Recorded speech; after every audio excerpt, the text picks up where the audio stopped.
Do not wish them karma. Wish them healing. Because trust me that the situation that they're living, the experience that they're living is already causing them enough pain. And they may not act like it. They may act like they are above everything, or they have it all figured out, or they don't care. But they're in pain, silently. Pray for them. If you want to know true forgiveness, it's when you could really pray for someone who has hurt you or harmed you, or that you feel any negative energy around. Pray that they find peace. Pray for their healing.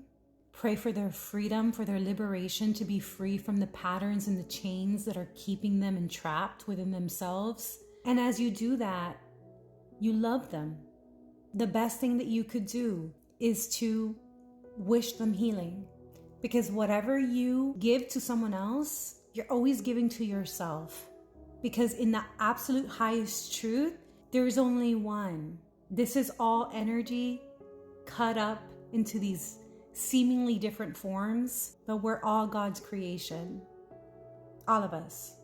And as long as one of us isn't free, none of us are free. We're all in this together. None of us are perfect. All of us make mistakes.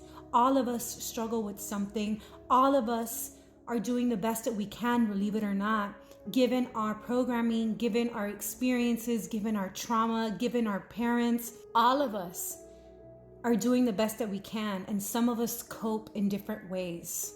And that's not to excuse anyone's behavior. That doesn't mean you're a doormat. That doesn't mean to enable any kind of toxicity or to look the other way or brush things under the rug. That's not what this message is about at all. But it's just about grace. It's about mercy. It's like, what if you made that same mistake? Or think about the mistakes that you have made. Think about what you consider to be your greatest error, your greatest mistake in your human experience. Would you want God to grant you grace and mercy on that experience, on that situation? The same mercy, the same grace that you want for yourself, you give to another person. And what you give to another person, you're indirectly giving to yourself. Because, go with me here, I know this is very deep, but if you got this message, you could see this perspective. Everyone in our lives is a different aspect of our own being.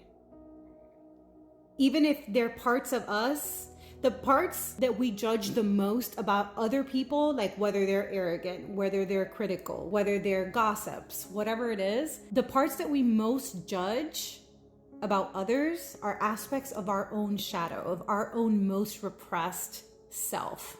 And so everyone is just displaying different aspects of ourself, different reflections of ourself and our relationship with ourself.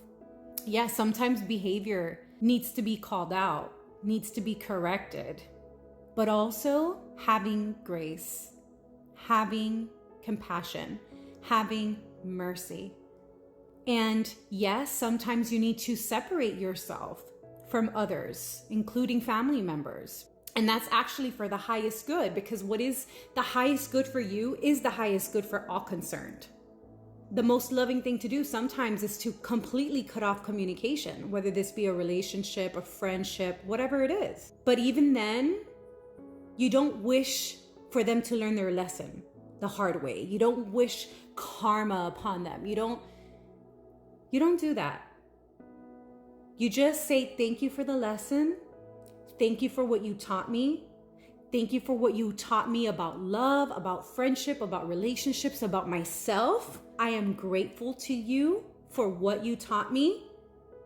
Although I could also not want to continue to have you in my life, because when someone shows you who they are, believe them. But at the same time, I can still love you from afar. I can still wish you healing. I can still give you grace and mercy and compassion and wish the best for you. That's the attitude.